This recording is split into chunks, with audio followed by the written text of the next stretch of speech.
Hola, ¿qué tal? Soy Pilar, vuestra profesora. Bienvenidos de nuevo a clase.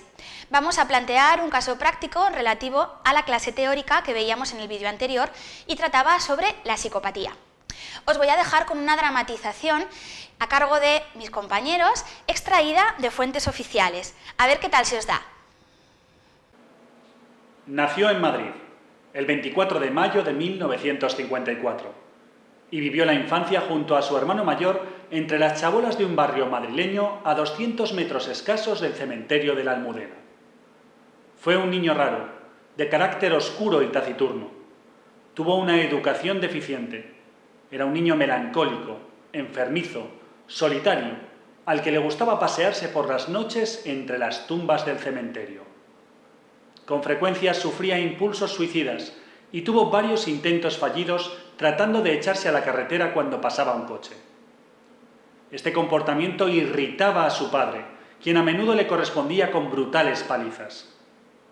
A los 16 años pisó los primeros pabellones psiquiátricos.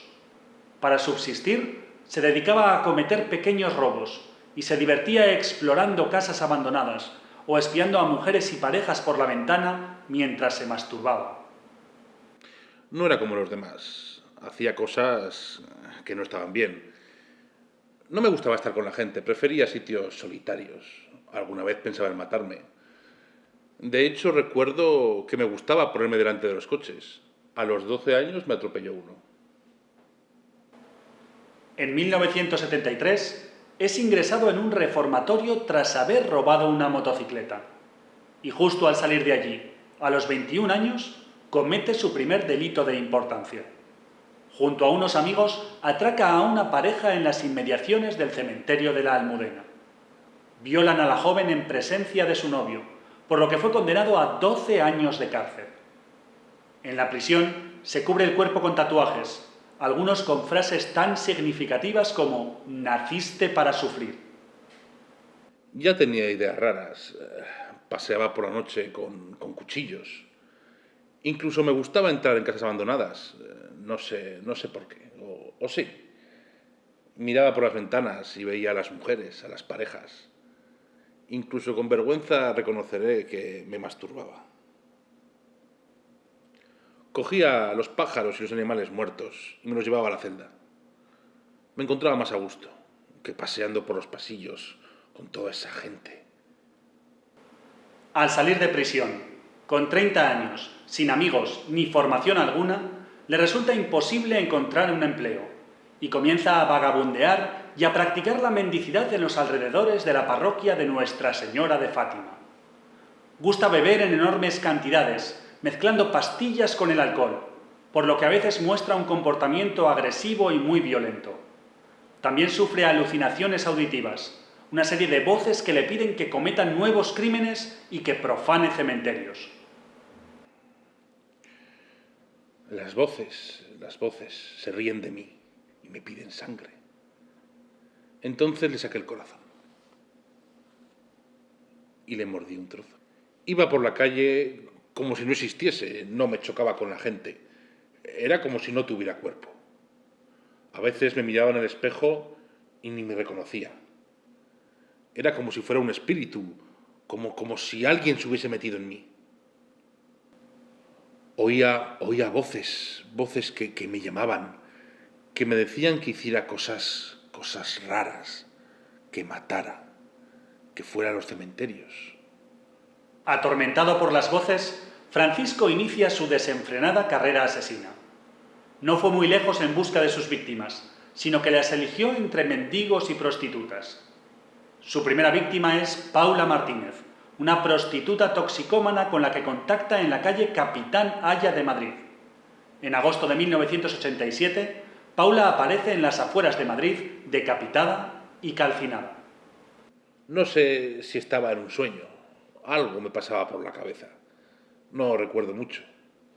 La cogí en la Castellana, luego la maté y le corté la cabeza. 9 meses después, en marzo del 88, Francisco asesina a un mendigo llamado Juan. Le apuñala por la espalda y le aplasta la cabeza con una piedra. Apenas unos meses después, otro sin techo que compartió muchas jornadas con él en los comedores de la beneficencia, aparece quemado y muerto junto a la tapia del cementerio de Aluche. Así, continúan nuevos asesinatos. Sus víctimas son cada vez más numerosas y sus crímenes más brutales, sin dudar en cometer las más diversas atrocidades. Cose los cuerpos a cuchilladas por la espalda, les machaca el cráneo con piedras o los decapita sin más. A algunos incluso les saca las vísceras o el corazón con una navaja, a veces incluso probando un bocado de estas partes mutiladas.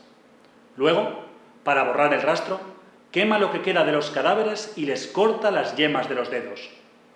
Los asesinatos los alternaba con macabras orgías de necrofilia y profanando las tumbas de los cementerios. De vez en cuando saltaba las tapias del cementerio de la Almudena y bajo el efecto de la mezcla de alcohol y drogas rompía algún nicho, sacaba los cuerpos de la fosa y abusaba de ellos sexualmente. Así se creyó y posiblemente se siga creyendo aún que profanaciones tan conocidas en dicho cementerio como la del 10 de abril de 1986 o la del 13 de noviembre de 1986 eran obra de una secta satánica o de algún adorador del diablo, cuando se trataba de la obra de un asesino en serie psicótico. En marzo de 1989, un mendigo llamado Ángel aparece semidecapitado y con las yemas de los dedos amputadas. 2 meses después, en mayo, un indigente de 65 años de nombre Julio aparece con el cuerpo cosido a puñaladas, el pene amputado y su cuerpo carbonizado. La Policía de Homicidios de Madrid cree que entre estas muertes no existe conexión alguna. Escalero no ceja en su impulso asesino. Sus siguientes 5 víctimas aparecen también mutiladas, quemadas y decapitadas. La investigación criminal no encuentra solución a este macabro rompecabezas. Hasta que pasados 7 años desde el primer crimen, la policía se pone en la pista cuando Francisco y su amigo y compañero de correrías, Víctor Luis Criado, se fugan juntos del Hospital Psiquiátrico Alonso Vega de Madrid. Juntos se dedican a beber. 48 horas más tarde, Víctor aparece muerto con el cráneo hundido y quemado entre papeles y mantas, en la tapia de la iglesia de los Sagrados Corazones. Después de 5 años cometiendo asesinatos, un día esas voces le inducen a suicidarse y Escalero se arroja delante de un coche, pero solo se fractura una pierna. Una vez en el hospital, confiesa sus crímenes a las enfermeras y les suplica que le detengan porque no quiere seguir matando. Escalero es detenido por la policía y confiesa. Compré bastante vino. Él bebió. Bueno, yo hice porque bebiese. Recuerdo que le di con una piedra en la cabeza y luego recuerdo el fuego, mucho fuego. Lo quemé. En abril de 1994, en Madrid, saltó a los medios de comunicación la noticia de que un mendigo de 39 años, Francisco García Escalero, mató a sangre fría a 11 personas. Fue la primera confesión. A partir de ella, Francisco García Escalero relató a la policía uno por uno 14 asesinatos. No ahorró detalles, incluyendo la satisfacción que experimentaba cuando mantenía relaciones sexuales con los cuerpos sin vida de las víctimas, o el placer que sentía al matarlos. Lo maté. Recuerdo que estuvimos cerca del cementerio bebiendo y también tomando pastillas. La verdad es que me las pedía el cuerpo para poder hablar mejor. Luego le dije dónde íbamos a dormir, en el cementerio, y allí sentí fuerzas. Me daban impulsos. Entonces cogí una piedra y le di en la cabeza. Y luego con periódicos lo quemé.